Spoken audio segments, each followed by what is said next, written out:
So I tried to think of a clever way to start this video, like I do with all of them, and I failed miserably. And I realized, why can't I just start talking about whatever it is I'm talking about? And apparently I can't do that. I don't know why. I think it might just be because I'm an idiot. But apparently I need something else to poorly segue into whatever it is that I'm actually talking about. So what I'm saying is, I'm using this pointless rant to poorly segue into the questions that I'm answering today. So, question time. All right. Um, yeah, that's good enough. First question. Name a person who has had a tremendous impact on you as a leader. Why and how did this person impact your life? Oh, well, oh man. An impact on me as a leader?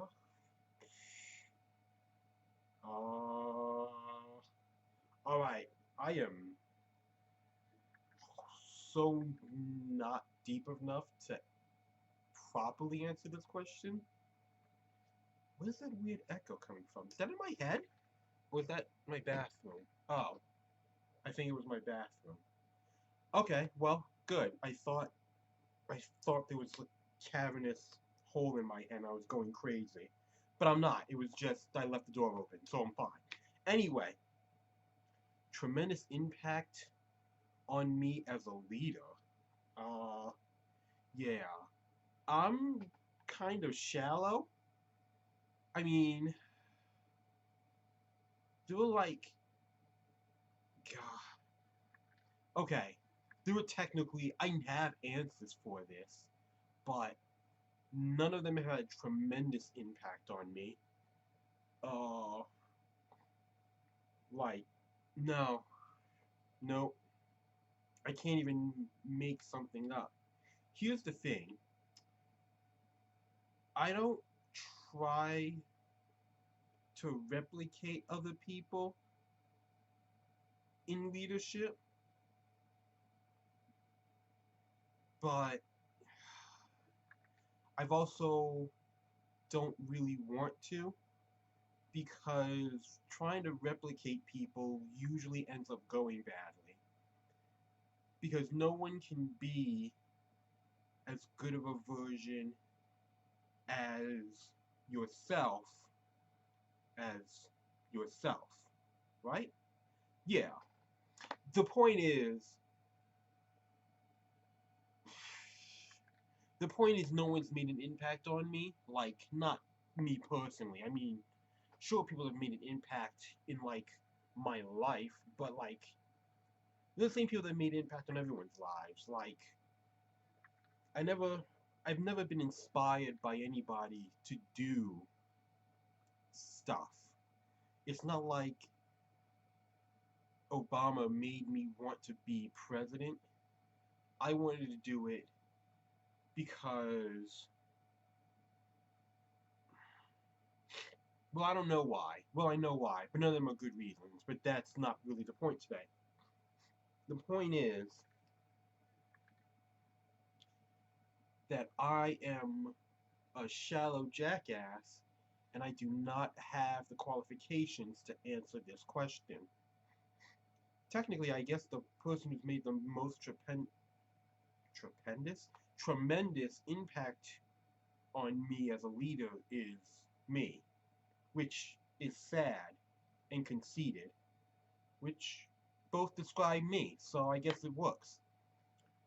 Um, oh, you know what? That's not true.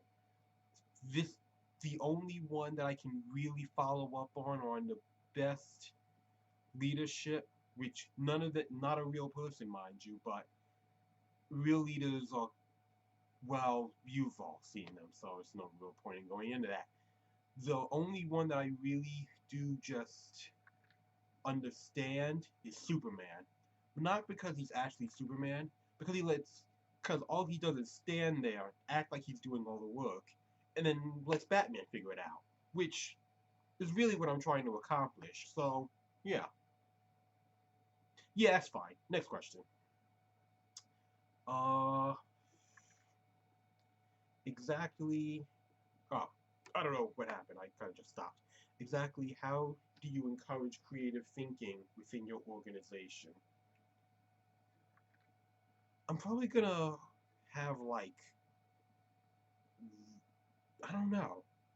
Well, no, I do know. I'm probably gonna have like Dungeons and Dragons parties. I wonder, can I do that? Can I make my cabinet play Dungeons and Dragons?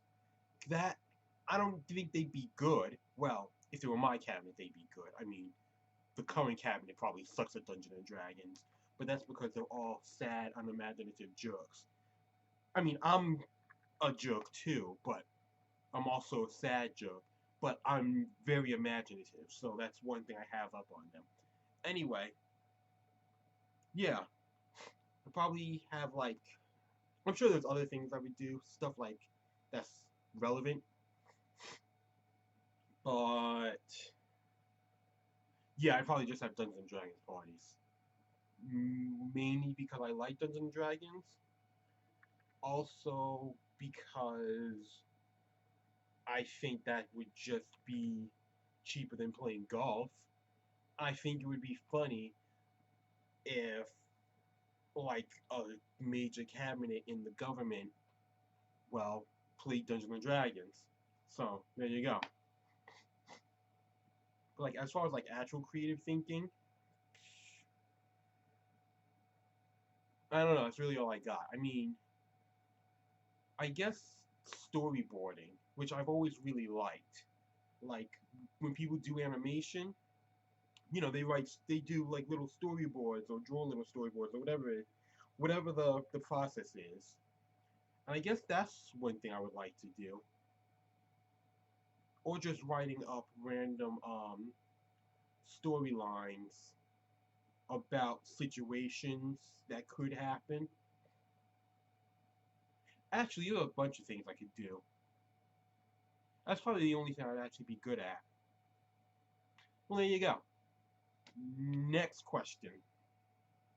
What is what is most important to your organization's mission, core values? Oh, what is most important to your organization mission, core values, or vision? Uh, in my case, it would be vision because oh, the most important to your organization, mission, core values, or vision. Oh, what would it be? Vision, mission, vision. It's not core values because I don't have any core values. Like, no, I don't. I mean, do I? I don't think I have any core values. Like, I have, like, don't throw people into wells, but that's not really the same thing. So, it would either be mission or vision. Because I guess the way I'm reading this, mission would be the process of doing it, and the vision would be the end result. And I guess the core values would be staying true to my path through my mission into my vision. But I don't really care how I get it done as long as I don't,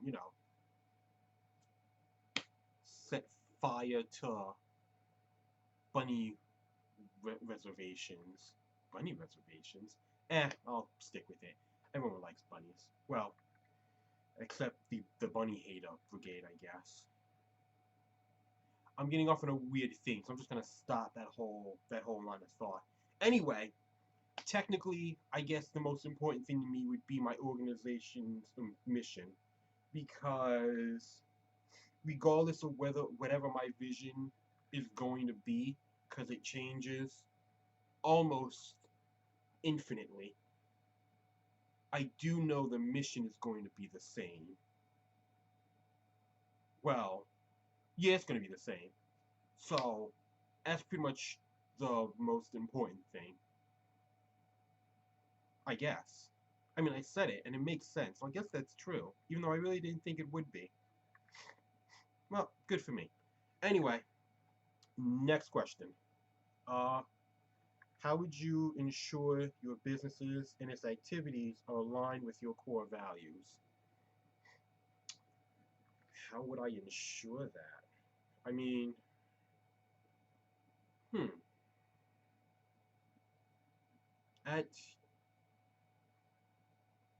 Because it's so weird. Because people talk about that all the time, but it's like they also get so carried away with it. I mean, they talk about like their Christian-run companies and like they pretty much just use it as an excuse to bully people, which is really stupid.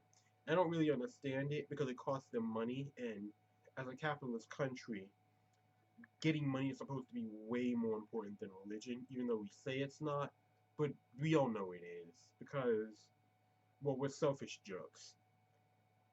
And I lost my train of thought. But the point is, I'm not completely sure that they would be aligned with my core values, but I'm also fairly certain that I don't want them to be in line with my core values because, well, my core values involve me building a rocket ship to Pluto simply so I can save a rocket ship to Pluto. And I don't really think that my business should be following those core values. So, you know, yeah. My I don't think that businesses should actually have, well, that's not true. I mean, it's kind of true. Businesses shouldn't have anything to do with the people who own them and their core values because once you do that, you make the entire corporation stand for what that is. And like I said, it's really stupid. And I really hate it when businesses do that. Like, it's fine when they want to take a stance on a situation, but when the whole business in of itself is something that stands for one thing, like in actuality, I guess, it just seems like Chick-fil-A. I don't really get why. I mean, I know why, because again, they're like super religious. But that's what I'm talking about. It just seems kind of pointless. But then again, maybe that's just me. I don't know. I guess it really just depends on what your business is. And at that point, what your core values are, or what you want your business's core values to be.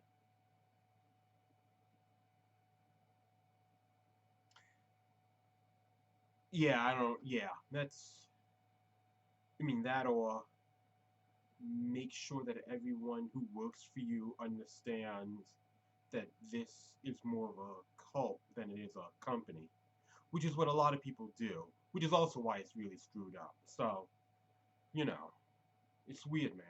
It's weird. Anyway, next question. In what way would you help in what way would you help a new employee understand the culture of your organization?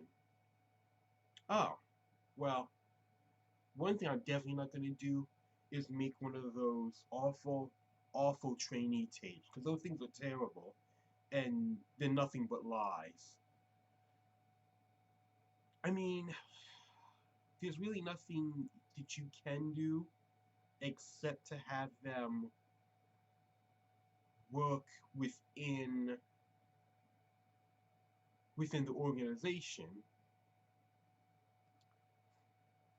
I mean, it's really because every because it's not even like the companies themselves. Like even the stores are different, and like going from like place to place can be a change in culture of the workplace.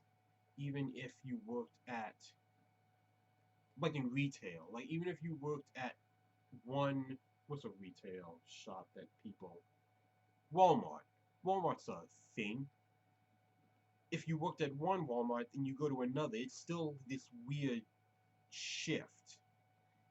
So yeah, there's really nothing you can do about it except understand that, you need to give them time to understand the new place that they're working in, instead of throwing them into it and then expecting them to be perfect at it and then yelling at them when they screw something up on the second day.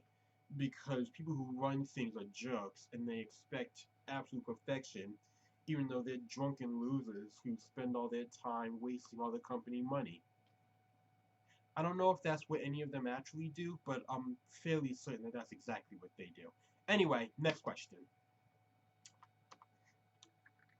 If you were faced with two equally qualified candidates, how do you determine who to hire? I'd flip a coin. I mean, well, technically that's true, but that's not actually what I would do.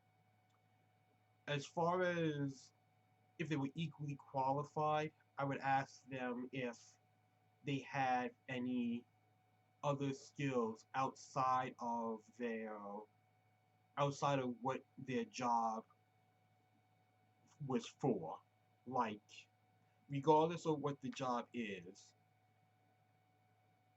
I would have them, like, whatever posting I would put up, I would tell them to fill out, like, there would be an extra space to tell them to fill out whatever kind of extra skill, talent, or whatever they have. Like, even if it's like juggling.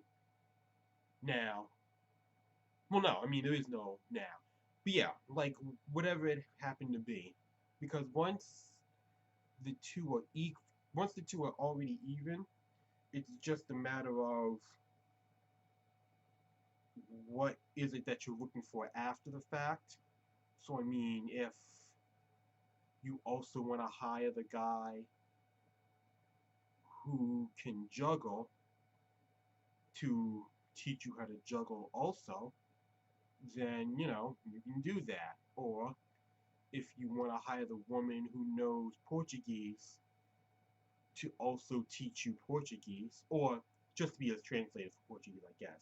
I don't know why I was so stuck on the teaching thing, but you know, then you'd hire the woman who knows Portuguese. Then again, I mean, I don't really know if you would hire someone who knew another language over someone who can juggle. Then again, maybe people like juggling. I don't know. It's up to them. But that's what I would do. I mean, it's pretty much just that simple. I mean, it would be, yeah, it's just that simple. Anyway, next question.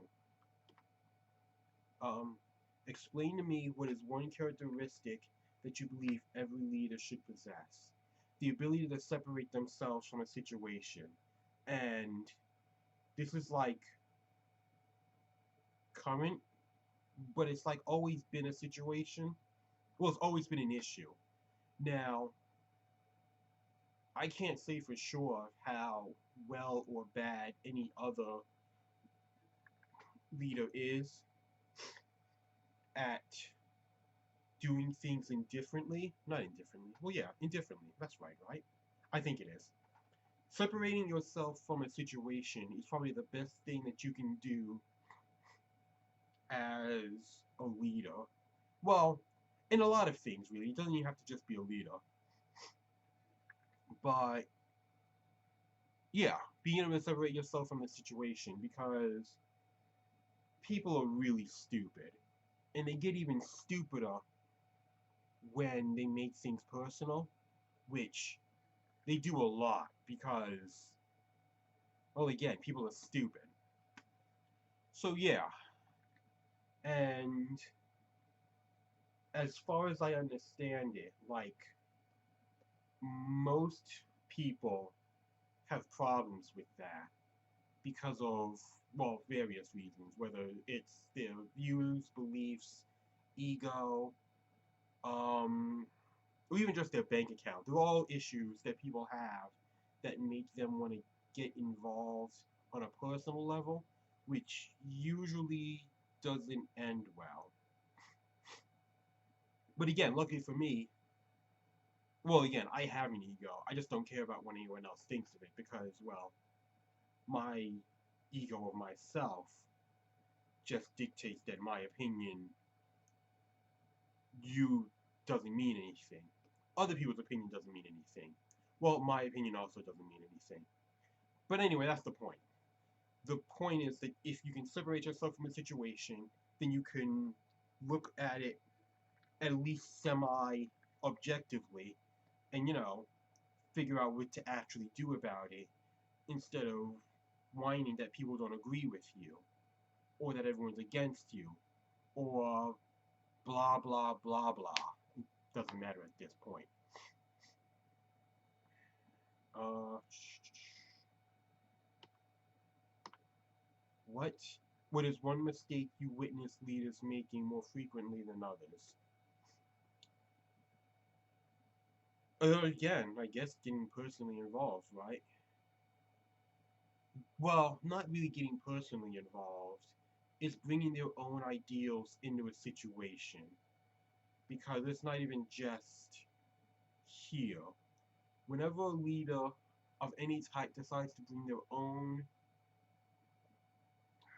beliefs, ideals, desires, any of them into a situation, it's usually going to go badly, like even for them, because forcing that situation and forcing the extra weight of you just pushing through whatever little thing that you need to happen along with it usually is what cracks the whole system. And uh, it's just like it's like a dam. Am I really going with this? Yeah, I'm really going with this. It's like a dam. You know, pretty much everything runs through the dam. I don't know the parts of a dam, so I can just say that the water runs through it. But people try to make it personal for whatever reason and force more water through it, and well, that's how a dam breaks. And now the entire world is flooded with people that are just protesting like everywhere because, well, I want to do it my way. It's like no one cares. You have to do something. You don't want to do anything. Well, then I guess we're all just gonna watch the world burn, which I'm fine with. Everyone else has a problem with it. I understand that, but you know, I'm really just waiting until I can Mad Max a car and just go for it. But we're not here for that. That has nothing to do with this. Number 9. Tell me a few resources you would recommend to someone looking to gain insight into becoming a better leader. Oh.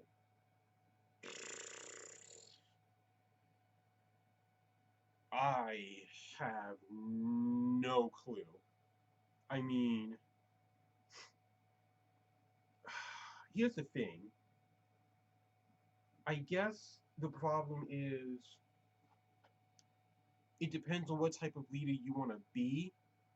Because you can look up how to be a leader anywhere in like a bunch of different things.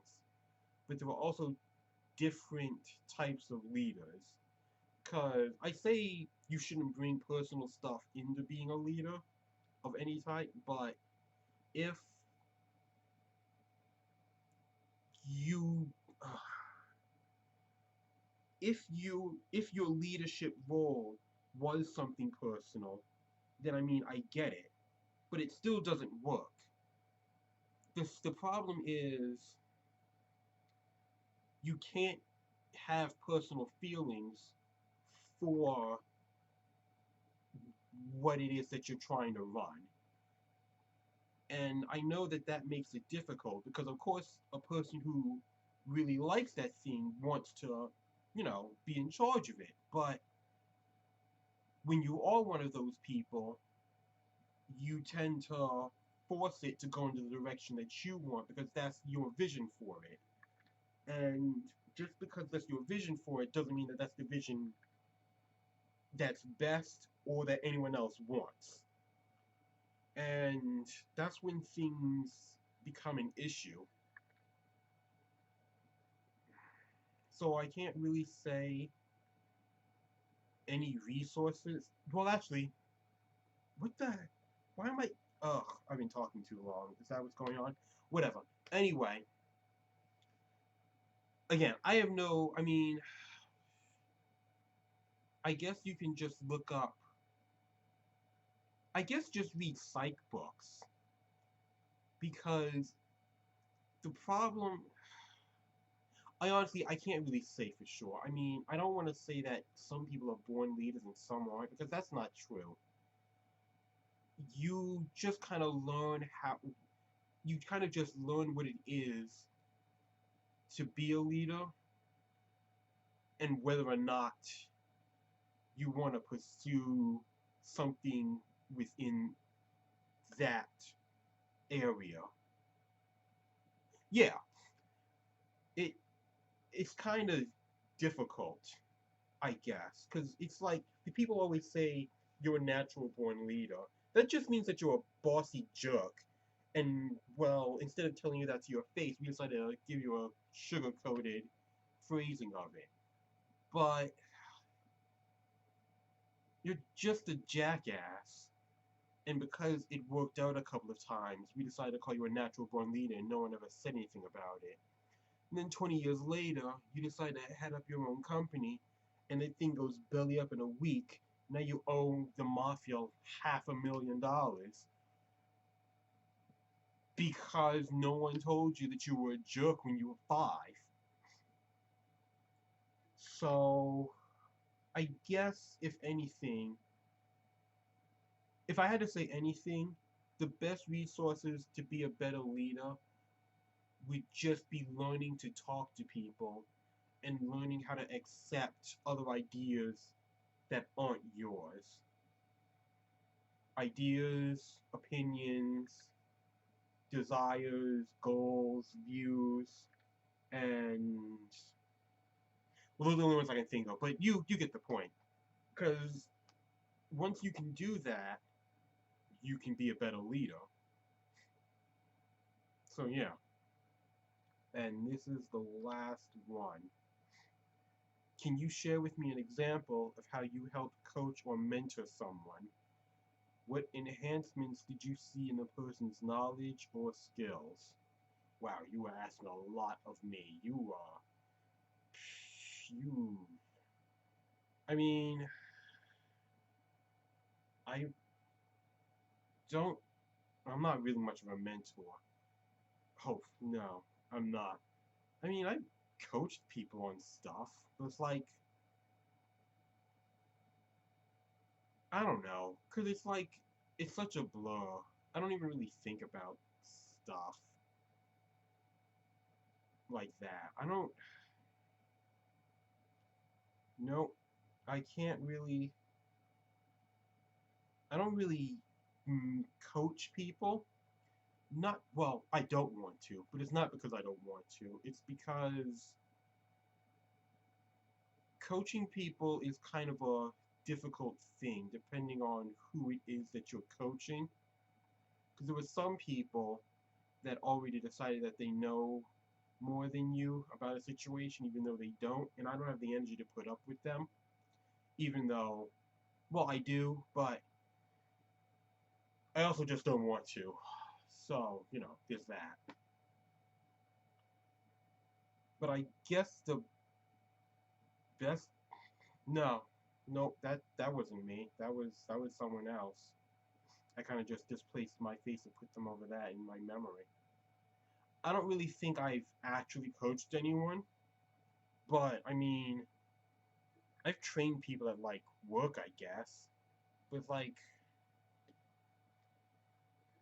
people make it so much more difficult than it is because they act like it's the same thing. They act like you have to get it all like immediately, which I always thought was really stupid. I mean, it's not actually that hard to coach someone, or I'm assuming to mentor someone, I don't know. But it's just like you have to have patience, which I don't technically have. I'm just lazy. So it kind of masks itself as patience. So I'm lucky in that way too. And yeah, yes, I don't, that's pretty much all I got. Um, yeah, that's all I got. I'm gonna go because I have nothing to do, but I still don't want to do this anymore. So bye.